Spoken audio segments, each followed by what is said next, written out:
19वीं सदी का भारत एक अजीब से ट्रांजिशन से गुजर रहा था। एक तरफ जहां अंग्रेजों की हुकूमत के नीचे पूरा देश तबाह हुआ था, वहीं दूसरी तरफ कैलकाटा जैसे शहर एक कल्चरल एंड इंटेलेक्चुअल रेनेसांस से गुजर रहे थे। राजा राम मोहन रॉय, विद्यासागर, बंकिम चंद्र जैसे थिंकर्स सोसाइटी को जड़ से बदल रहे थे। Women's education, social reform, scientific thinking, ये सब आम चर्चा के टॉपिक बन गए थे।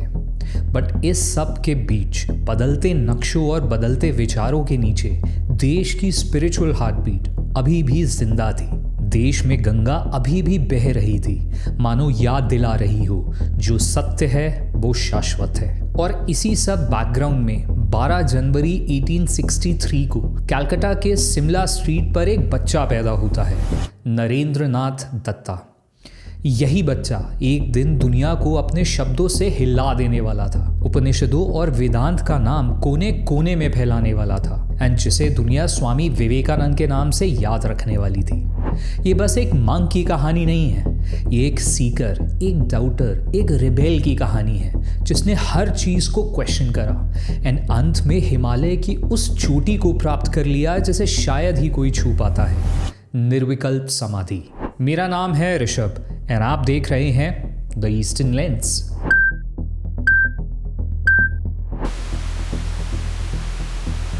नरेन कलकत्ता की एक रिस्पेक्टेबल कायस्थ फैमिली में पैदा हुआ था। उसके फादर विश्वनाथ दत्त एक लॉयर थे एंड काफ़ी रैशनल एंड मॉडर्न विचारधारा के व्यक्ति थे। इसके बिल्कुल ऑपोजिट उसकी mother Bhubaneswari Devi deeply religious and Hindu धर्म में डिसिप्लिन थी। Naren was the best of these both worlds. उसे अपनी फादर से उनकी रैशनल सोच मिली एंड अपनी माँ से उनकी डीप फेथ। बचपन से ही उसकी मेमोरी कमाल की थी। वो कोई संस्कृत का श्लोक एक बार भी सुन लेता तो तुरंत उसे याद हो जाता था। उसकी इन्हीं एबिलिटीज़ को देखकर नरेन के टीचर्स मानो हैरान से रह जाते थे। रेसलिंग, हॉर्स राइडिंग, फेंसिंग, इन सब में वो शुरू से ही माहिर था। इसके साथ साथ उसकी आवाज़ इतनी मधुर थी कि जब भी वो कुछ गाता तो आसपास लोगों का जमावड़ा लग जाता था। बट ये सब चीज़ें एक तरफ, नरेन की सबसे खास बात थी उसका मेडिटेशन की तरफ इंक्लिनेशन। एक छोटा सा बच्चा होने के बावजूद भी जब वो आंख बंद करता तो घंटों बैठा रहता। एक बार की बात है, नरेन ध्यान में मग्न अपने कमरे में बैठा हुआ था कि अचानक वहां एक कोबरा सांप आ गया। बाकी लोग ये देखते ही भाग गए, बट नरेन उसी अवस्था में बिना हिले वहीं बैठा रहा। नरेन को अपनी माँ से रामायण और महाभारत की कहानियां सुनने का भी बहुत शौक था। वो सुनते ही नरेन अपनी इमेजिनेशन की दुनिया में मानो खोस आ जाता। कभी राम बनता, कभी कृष्ण तो कभी हनुमान। फिलॉसफी, लॉजिक, डिबेट्स में ऐसा एक्सेल करता मानो इसी के लिए जन्मा हो। बट इस सब के बावजूद एक ऐसी चीज़, एक ऐसा सवाल था जो उसे चैन से बैठने नहीं देता था। क्या भगवान सचमुच में है? और अगर है तो क्या उसे डायरेक्टली एक्सपीरियंस करा जा सकता है?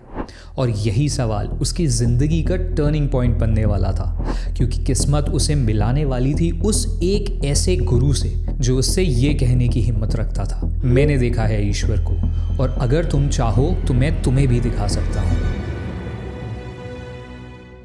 नरेन ने कलकत्ता के मशहूर presidency college and Scottish church college में फिलॉसफी एंड वेस्टर्न साइंस में पढ़ाई करी थी। स्पेंसर, कांट, ह्यूम, डार्विन, ये सब उसके दिमाग के मानो एक हिस्सा सा बन गए थे। उसका दिमाग इतना रेजर शार्प हो गया था कि किसी भी आर्ग्यूमेंट को मिनटों में काट देता। बट इसी के साथ उसके अंदर का डाउट भी बढ़ता जा रहा था। इसी सब के बीच नरेन ब्रह्मो समाज ज्वाइन कर लेता है, एक ऐसी संस्था जो आइडियल वर्शिप को सिरे से नकारती थी एंड एक फॉर्मलेस निर्विकार ईश्वर में विश्वास करने को बोलती थी। ब्रह्मो समाज के लीडर एंड रविंद्रनाथ टैगोर के पिता देवेंद्रनाथ टैगोर से भी नरेन ने वही सवाल पूछा, sir, have you seen God? जवाब, साइलेंस। इस सब के बीच वो अपनी लाइफ में आगे बढ़ ही रहा था कि 1884 में उसे अपनी लाइफ का सबसे बड़ा झटका लगता है। नरेन के फादर चल बसे थे। रातों रात उसकी ज़िंदगी ने ऐसी करवट बदली कि वो बस देखने के अलावा कुछ ना कर सका। उसकी फैमिली फाइनेंशियली कोलैप्स कर गई, इतनी कि आए दिन घर में खाने तक को कुछ नहीं होता था। अक्सर ये बात बोली जाती है कि डिफ़िकल्ट टाइम्स आपका कैरेक्टर बनाते नहीं हैं, बल्कि आपके कैरेक्टर को उजागर करते हैं। और यही हुआ नरेन के साथ भी। खुद की फैमिली की इतनी बुरी स्थिति होने के बावजूद भी उसने हिम्मत नहीं हारी। वो टीचिंग एंड म्यूजिक लेसन से थोड़ा बहुत जितना हो सकता उतना पैसा कमाता। बट ये सब उसके अंदर की आग को मानो और भड़काने का ही काम कर रहे थे। अगर ईश्वर है तो मुझे उसका डायरेक्ट एक्सपीरियंस चाहिए, बुक्स एंड लॉजिक से काम नहीं चलेगा। एंड उसका यही सवाल उसे ले गया दक्षिणेश्वर के एक छोटे से मंदिर में, जहां एक मिस्टिक उसका इंतजार कर रहा था। 1881 में पहली बार नरेन की दक्षिणेश्वर के पुजारी श्री रामकृष्ण परमहंस से मुलाकात हुई। बिना समय गवाए उसने सीधा सवाल पूछा, सर क्या आपने ईश्वर को देखा है? एंड बिना समय गवाए रामकृष्ण ने जवाब दिया, बिल्कुल, मैं उस ईश्वर को उतना ही क्लियरली देखता हूं जितना अभी तुम्हें देख रहा हूं।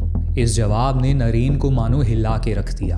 अभी तक उसकी जिंदगी में स्कॉलर्स ने उसे थ्योरीज दी थी, रिफॉर्मर्स ने फिलॉसफी दी थी, बट ये पहला ऐसा इंसान था जो कह रहा था कि उसने ईश्वर को डायरेक्टली देखा है। बट नरेन इतनी आसानी से हार कहाँ मानने वाला था। वो रामकृष्ण को तरह तरह से परखता, डिबेट्स करता, आर्ग्यूमेंट्स देता, एंड रामकृष्ण हर बार एक इनोसेंट से बच्चे की तरह जवाब देते।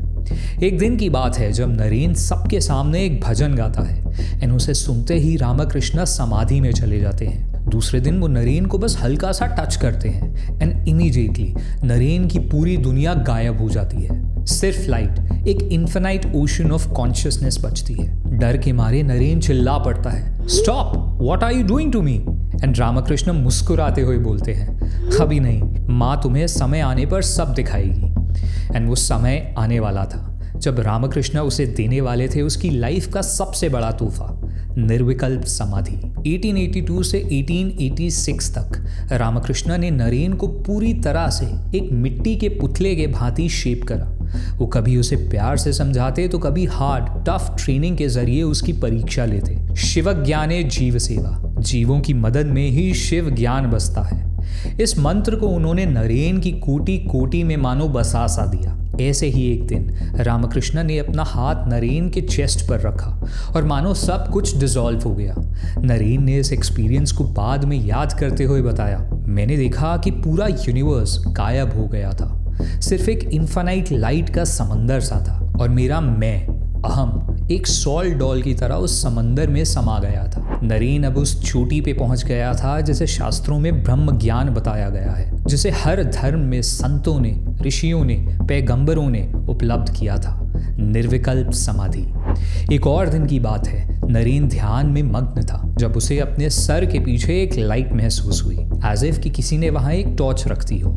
ये लाइट देखते ही देखते बढ़ती गई और चमकदार होती गई and finally it merged with his mind. उस मोमेंट नरेन ने जो महसूस किया वो शब्दों से परे था, एब्सोल्यूट ब्लिस, परमानंद। इस एक्सपीरियंस को नरेन बाद में द हिम ऑफ समाधि में बताते हैं। निर्विकल्प समाधि, द हाईएस्ट स्पिरिचुअल एक्सपीरियंस, अगर इसे एक्सपीरियंस कहा जा सकता है तो, जहाँ सब्जेक्ट ऑब्जेक्ट का डिफरेंस खत्म हो जाता है। बट नरेन के लाइफ मिशन की तो मानो अभी शुरुआत ही हुई थी। माँ कहती हैं, तुम समाधि में खो जाने के लिए पैदा नहीं हुए हो, तुम्हें दुनिया का काम करना है, दुनिया के लिए काम करना है। बूंद सागर में मिल चुकी थी। The restless student had become a yogi. अपने 20s के एंड तक नरेन अब एक नया इंसान बन गया था। रामकृष्ण से उसे अपने जीवन का लक्ष्य मिल गया था, experience of God and a mission to serve humanity. जहां नरेन की कहानी इस सब के बाद खत्म होने को आई थी, विवेकानंद की कहानी अभी शुरू ही हुई थी। कैसे नरेन स्वामी विवेकानंद बनता है, कैसे वो पूरे भारत का एक भिक्षु बन के भ्रमण करता है, एंड कैसे वो यूएस, यूरोप एंड पूरी दुनिया में वेदांत एंड उपनिषद के ज्ञान को फैलाता है। अगर आप चाहते हैं कि मैं सब को कवर करते हुए इस वीडियो का सेकेंड पार्ट बनाऊं तो नीचे कमेंट सेक्शन में मेंशन करना मत भूलना। साथ ही साथ ये वीडियोस बनाने में काफ़ी टाइम एंड एफर्ट लगता है, तो if you are liking such videos तो चैनल को सब्सक्राइब ज़रूर करना, इट हेल्प्स अ लॉट। तब तक के लिए थैंक यू।